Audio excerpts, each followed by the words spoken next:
Thanks so much for joining us on our RC project. This is a special segment. We're on location.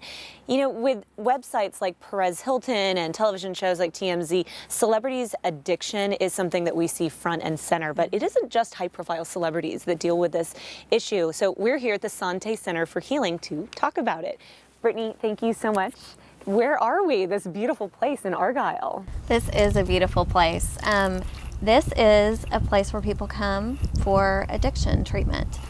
We do dual diagnosis, but we treat drug and alcohol addiction. We treat gaming, shopping addiction, eating disorders, and sexual addiction. So anything that you have a challenge with? Yes.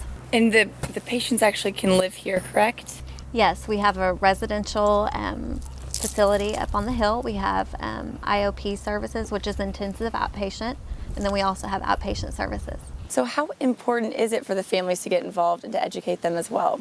Well, the illustration I like to use is the illustration of a baby mobile. When one part is touched, the whole thing is impacted, but not necessarily in the same way. So when there's energy given to one part of the family system, then everyone has to adapt. Many times it's dysfunctional, and there's a lot of healing that needs to take place in each person represented in the family. So they need rehab almost just as much as the patient does, correct? Absolutely. So family members get to come and visit. Can you tell us about the facility and all of the different things that you can do here? We take a very holistic approach to treatment. So mind, body, and spirit. You know, they can walk and talk and just kind of reconnect that way. And is there time with their families when they're here limited? How often do they get to come and visit? And how often do y'all recommend that they do these family management programs? We keep that limited just because there's so much going on that we want to make sure that there's not too much time to mull over issues that haven't been dealt with yet. In most cases, the enabler is in the family. How do you break that cycle? Well, 9 times out of 10, there's an enabler. So part of that process of me reaching out is inviting them to our Tuesday night family group. The second part is an actual process group where they have the opportunity to support one another. And what are some ways that they can support their family member that's in rehab while they are outside of these walls?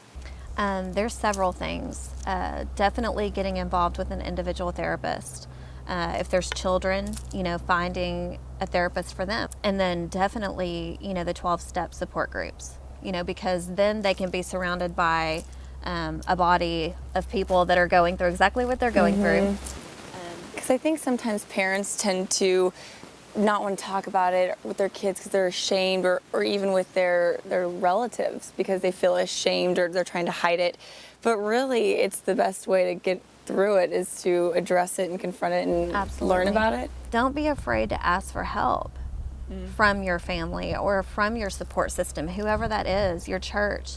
You know, let them know, I need support right now, and don't be afraid to do that. Don't be ashamed to do that. I think that that's such a great point. And thank you so much for just sharing what the Sante Center is, and that, you know, addiction is not a dirty word. Rehab is not a dirty word. These are issues that so many of us, not just celebrities, are dealing with. And I know it was a serious RC project, but something we definitely wanted to get out there. So thank you so much for joining us, and Yes, back over to you guys in the news.